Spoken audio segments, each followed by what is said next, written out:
Hello दोस्तों, आपके अपने यूट्यूब चैनल पे आपका हार्दिक स्वागत है। आज हम बात करेंगे रीट मेंस लेवल 1 के बारे में। इनकी अनुमानित कट ऑफ मैंने पहले भी आपकी इसकी कट ऑफ बताई है और उसमें ये भी बताया है कि नेक्स्ट वैकेंसी के लिए तैयारी किस तरीके से करें। तो आप प्ले लिस्ट में जाकर के कंपटीशन क्लासेज के जो वीडियो है उसमें आप देख सकते हैं ये भी। लेकिन मैं इसमें आपको ये बता रही हूँ फिक्स पॉइंट पे। उसमें मेरे कमेंट आए हैं, बच्चों ने कमेंट किए हैं कि मैम आप फिक्स पॉइंट में बताइए कि कितने प्रश्न तक जा सकती है। तो मैंने बहुत सारा एनालिसिस किया है, बहुत सारे बच्चों से बातचीत करी है और तब जा करके मैं निष्कर्ष निकाल चुकी हूँ। और मैं आपको फिर से कह रही हूँ, एक तो आप वीडियो को लास्ट तक देखना ताकि आपको समझ में आ सके कि आगे अपने को तैयारी कैसे करनी है और कितने नंबर तक करनी है और किस अकॉर्डिंग अपने को अपना लेवल रखना है। तो मैं आपको पहले तो ये बताना चाहूँगी, इसमें बहुत सारे यूट्यूबर हैं जो आपको बहुत ही कम 95 प्रश्न पे भी आपको जनरल फाइट के लिए बोल रहे हैं, लेकिन ऐसा बिल्कुल भी नहीं है क्योंकि मेरे खुद के बहुत सारे जानकार हैं जिनके अच्छे खासे क्वेश्चन राइट हो रहे हैं। तो आप किसी की बातों में ना आए। 95 100 तक भी अगर जनरल में है तो भी आप सेफ नहीं हो, ये बिल्कुल सच है। कड़वा है लेकिन सत्य वैसे कड़वा ही होता है, ये आप लोगों को ही पता होता है। तो आपको अगर मैं डायरेक्ट वीडियो को पूरा देखना, क्योंकि इसके अंदर मैं बहुत सारी चीज़ें आपको नहीं बताने वाली हूँ, सिर्फ कट ऑफ ही नहीं, आपको बहुत सारी चीज़ें और भी कुछ बताने वाली हूँ। एक बार अपन बात कर लेते हैं। आपको पता है इसके अंदर मेल और फीमेल दोनों की कट ऑफ सेम जाती है, क्योंकि मैंने भी एग्ज़ाम दे रखे हैं। मैं पहले BSTC कर रखी थी, BSTC से मैं 2018 मेरा सिलेक्शन हुआ था, 108 मार्क्स थे मेरे। अब मैंने 2016 में मैंने BSTC कंप्लीट हुई थी मेरी, और तब मैंने एग्ज़ाम दिया था, उसमें मेरे 107 मार्क्स थे। तब तो मैं रह गई थी, लेकिन फिर जब 18 में मेरे 108 मार्क्स आए तो मेरा लेवल 1 से सिलेक्शन हो गया था। उसके बाद में मैं जॉब में रहते हुए मैंने B.Ed करी। मैंने हार नहीं मानी। आप भी ये चीज़ देख लेना कि आप जैसा चाहो ना अपने आप को वैसे बदल सकते हो। तो फिर मैंने 2018 के बाद B.Ed करी। B.Ed करने के बाद में MA करी, और उसी टाइम आपको पता हो तो 3rd ग्रेड, 2nd ग्रेड और 1st ग्रेड तीनों की बड़ी वैकेंसी आई थी। तो मैंने उसमें 2nd ग्रेड में भी फॉर्म फिल किया था और लेक्चरर में भी फॉर्म फिल किया था। लेकिन मैं तैयारी जो कर रही थी वो सिर्फ और सिर्फ लेक्चरर की कर रही थी, स्कूल लेक्चरर की। लेकिन मैंने पहले RS की तैयारी कर रखी है, RS प्री भी मैंने क्लियर कर रखा है, तो मेरा लेवल बहुत ही अच्छा था। तो उसी अकॉर्डिंग, जैसे आपको पता है मेरे हिस्ट्री से लेक्चरर हूँ मैं भी, तो 2nd ग्रेड के अंदर भी मेरा सिलेक्शन हो गया और 1st ग्रेड के अंदर भी मेरा सिलेक्शन हो गया था। और फिलहाल मैं लेक्चरर हूँ हिस्ट्री से। तो आपको मैं बताना चाहती हूँ कि कहीं पर भी आपको रुकना नहीं है। आपके भले ही सिलेक्शन हो जाए, लेकिन अपने आप को, और अभी भी मैं तैयारी कर रही हूँ, ऐसा नहीं कि अभी मैं रुक गई हूँ, अभी भी मैं असिस्टेंट प्रोफेसर की तैयारी कर रही हूँ। तो आगे बढ़ना है, रुकना नहीं है। और अगर इनसे आपके कम मार्क्स आ रहे हैं तो किसी भी कंडीशन में आपको रुकना नहीं है, क्योंकि अपनी गलती क्या होती है। अब मेरा जो सिलेक्शन हुआ है ना, मैंने आपको सच बता रही हूँ, मेरा पटवारी में सिलेक्शन हो रखा है, हाई कोर्ट LDC में सिलेक्शन हो रखा है, SI में सिलेक्शन हो रखा है, क्योंकि मेरी हिंदी बहुत अच्छी थी। इसके अलावा RS प्री में क्लियर कर रखा है मैंने, 3rd ग्रेड में मेरा सिलेक्शन हो रखा है, 2nd ग्रेड में हो रखा है और लेक्चरर में हो रखा है, और नेक्स्ट जो मेरा है वो असिस्टेंट प्रोफेसर। तो आपको मैं बताना चाह रही हूँ कि आप जो चाहे कर सकते हैं। पढ़ाई इतनी करो कि जॉब आपके पीछे पीछे घूमे, आप चूज करें कि मुझे किस पोस्ट पे जाना है या मुझे कौन सी जॉब अच्छी सूटेबल है जिसमें मेरे को जाना है या जिसमें मेरा इंटरेस्ट है। पढ़ाई इस लेवल की कर लो कि आप जॉब के पीछे नहीं, जॉब आपके पीछे पीछे भागे। ये वीडियो आप पूरा देखना, आपको बहुत चीज़ें मोटिवेट होने को मिलेगी, यानी कि आप मोटिवेट होकर के ज़रूर पढ़ाई करेंगे। मैं आपको फिर से कह रही हूँ, बहुत सारे यूट्यूबर हैं कम बता रहे हैं कट ऑफ, लेकिन कट ऑफ कम नहीं रहने वाली है। मैं आपको फिर बता रही हूँ, ये मेरा एक्सपीरियंस भी है और मैंने बहुत सारे बच्चों से जानकारी भी ली है कि कहाँ तक लेवल है। और मैंने खुद ने भी, और मैंने BSTC कर रखी है, लेवल 1 का एग्जाम दे रखा है, तो मुझे अच्छे से पता है। तो मैं आपको फिर बताना चाह रही हूँ कि आपको रुकना नहीं है। और मेरी जो आपको बताऊंगी ना तरीका, पढ़ने का तरीका क्या था और कैसे था, तो आप एक बार सोच के हो जाओगे कि ऐसे भी इंसान पढ़ सकते हैं, या इस तरीके का लेवल हो जाएगा आपका कि जॉब आपके पीछे पीछे भागेगी। तो अगर आप जानना चाहते हैं कि मेरा तरीका कैसा रहता था या मैं किस तरीके से पढ़ाई करती थी, तो आप कमेंट में लिखना मैं आपके साथ में पूरा तरीका शेयर करूंगी कि किस तरीके से आपकी पोस्ट पक्की होगी और किस तरीके से आपको पढ़ना चाहिए। क्योंकि अपनी एक्चुअल में गलती क्या होती है कि अपन बस पढ़ते रहते हैं पढ़ते रहते हैं पढ़ते रहते हैं, लेकिन अपने को ये नहीं पता कि आखिर में पढ़ना क्या है। उसे कहते हैं स्मार्ट स्टडी। आपको सबसे पहले तो क्या करना है, ये हटाना है कि हमें क्या नहीं पढ़ना है।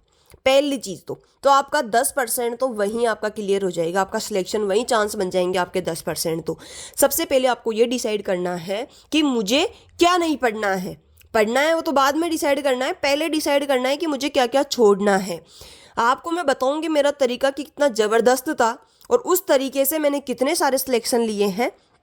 तो अगर आप जानना चाहते हैं तो आप कमेंट में लिखना, मैं आपके साथ में ज़रूर शेयर करूंगी वो सारी चीज़ें, जिस तरीके से मैंने पढ़ाई करी थी, जिस तरीके से मेरे सिलेक्शन हुए हैं और जिस तरीके से आज मैं इस पोस्ट पर हूँ। और बहुत प्राउड के साथ बहुत प्राउड फील करती हूँ अपने आप पर कि मैं बहुत अच्छी पोस्ट पर हूँ, इतने सारे बच्चों का भविष्य सुधार रही हूँ। मेरे बच्चे इतने प्यारे हैं, उनसे भी मैं बहुत प्यार करती हूँ और इतने सारे बच्चों का पढ़ाने का मुझे सौभाग्य मिला है। तो मेरी दृष्टि से तो सबसे बेस्ट जो जॉब होती है वो होती है टीचर की। इसमें आपको बहुत ही, और इसमें ये सबसे बड़ी बात ये है, इसमें रहते हुए, इस डिपार्टमेंट में रहते हुए आप जो चाहे वो बन सकते हैं। आप चाहो आरएस की तैयारी करना तो आप वो कर सकते हो, आप चाहो यूपीएससी की तैयारी करना तो आप वो कर सकते हो, आप चाहो आगे तैयारी करना तो आप वो भी कर सकते हो।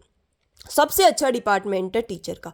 तो मैं तो चाहती हूँ कि आप फर्स्ट प्रायोरिटी में हमेशा इसी डिपार्टमेंट को रखो। कहते हैं लड़कियों के लिए बहुत अच्छी है, लड़के और लड़कियाँ कुछ ही नहीं है, मैं कहूँगी दोनों के लिए सबसे बेस्ट है जो भी आगे बढ़ना चाहते हैं। और अब मैं तो अपने प्रोफेशन से बहुत प्यार करती हूँ, मुझे तो बहुत लगाव है इससे, क्योंकि इसमें बहुत सारी चीज़ें आपको नई सीखने को मिलेगी। हर दिन आपको कुछ बच्चे ऐसे मिलेंगे जो कुछ ना कुछ नए सिखाएंगे, या कुछ स्टाफ साथी ऐसे मिलेंगे जो कुछ ना कुछ नया सिखाएंगे। मेरा स्टाफ इतना अच्छा है, एक से बढ़कर एक, मैं तो मानो कि सबसे नीचे लेवल पर हूँ, एक से बढ़कर एक नॉलेज रखते हैं, इतने अच्छे अच्छे। तो वहाँ पर कुछ ना कुछ आपको नया सीखने को जरूर मिलता है।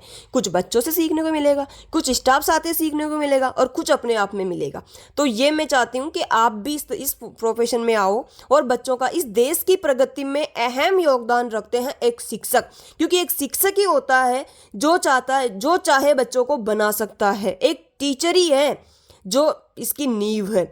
तो मैं तो चाहती हूँ कि आप सभी इस फील्ड में आए और अच्छे से अपने देश का जो मार्गदर्शन है, बच्चों का मार्गदर्शन दें और अच्छी तरीके से। आपको पता है जो नए टीचर लगे हुए हैं ना, सभी बहुत मेहनत करते हैं, बहुत मेहनत करते हैं, बहुत अच्छी तरीके से बच्चों को पढ़ाते हैं। पहले की जो थी ना थिंकिंग कि आप गवर्नमेंट स्कूल में पढ़ाई नहीं होती है, भाई एक बार जाके देखो गवर्नमेंट स्कूल का।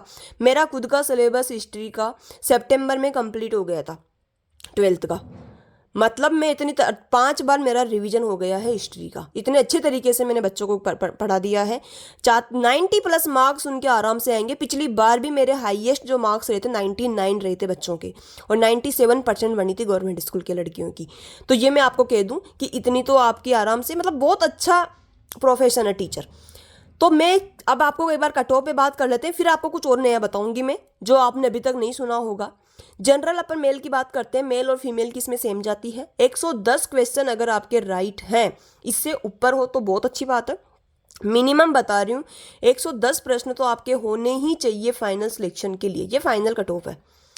तो 110 प्रश्न तो आपके होने ही चाहिए। ओबीसी अगर बात करें मेल और फीमेल की तो 105+ होने चाहिए आपके, इससे कम नहीं। 105 से प्लस आपके क्वेश्चन सही होने चाहिए। बहुत सारे कहेंगे आपको, लेकिन मैं बता रही हूँ। और एक बात और बता रही हूँ, अगर इनसे कम है तो आप भाई साहब पढ़ाई कंटिन्यू रखिए, भरोसा मत कीजिए कि आपका सिलेक्शन हो जाएगा। ऐसा हो आपका 2 गुना में हो जाए, फिर आप फाइनल में निकल जाएं और तब तक आप बहुत ज़्यादा पिछड़ जाएं और फिर आप कहीं के भी न रहे। तो आपकी तैयारी आप अभी से कंटिन्यू रखिए। इसका आपने जो एग्ज़ाम दे दिया है, इसको डिब्बे में बंद कर दिया है, आगे आप तैयारी कीजिए। अब आपको क्या करना है वो आपको खुद को डिसाइड करना पड़ेगा। मेरे से कोई आइडिया चाहिए तो आप ज़रूर कमेंट में लिख सकते हो, मैं आपको ज़रूर आइडिया दूंगी। जिस लेवल की आप तैयारी करना चाहते हैं उस लेवल का मैं आपको आइडिया दे सकती हूँ। तो आप कमेंट में लिखना कि आपको आगे किसकी तैयारी करनी है और किस अकॉर्डिंग का आपको आइडिया चाहिए। ईडब्ल्यूएस मेल और फीमेल की बात करते हैं तो 103 क्वेश्चन सही होने चाहिए, और अगर एससी की बात करते हैं मेल फीमेल में 97 प्रश्न सही होने चाहिए। एसटी में मेल और फीमेल के 93 क्वेश्चन सही होने चाहिए, और एमबीसी में मेल और फीमेल के 102 प्रश्न सही होने चाहिए।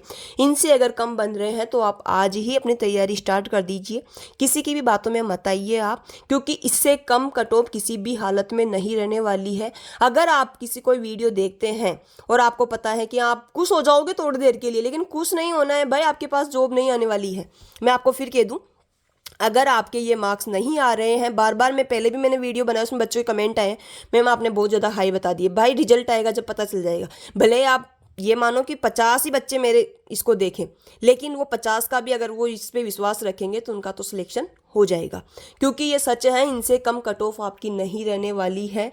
ये मैं फिर से कह रही हूँ, और आप आज ही इस सत्य को स्वीकार करके आप आगे अपनी कंटिन्यू पढ़ाई कीजिए आज ही आप। क्योंकि अपनी सबसे बड़ी गलती पता है क्या होती है, क्योंकि अपन तैयारी कब स्टार्ट करते हैं, जब वैकेंसी आ जाती है, और जब अपने पास में वैकेंसी, अभी तो वैकेंसी है ही नहीं, अपनी बात क्या होती है, अपनी अभी तो वैकेंसी है ही नहीं, आगे तैयारी कैसे करेंगे हम।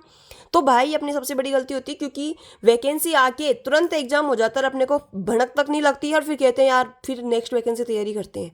और यही होता है, जब वैकेंसी आने होती है कोचिंग स्टार्ट कर देते हैं, लाइब्रेरी स्टार्ट कर देते हैं, किताबें ले आते हैं, रात दिन पढ़ते हैं, नहीं होता है सिलेक्शन, क्योंकि ये मेहनत मांगती है। आप इस तरीके से कैसे 4 महीने 5 महीने आप तैयारी करके कैसे आप जॉब ले सकते हो, इस तरीके से आप विश्वास कैसे कर लेते हो अपने आप पर।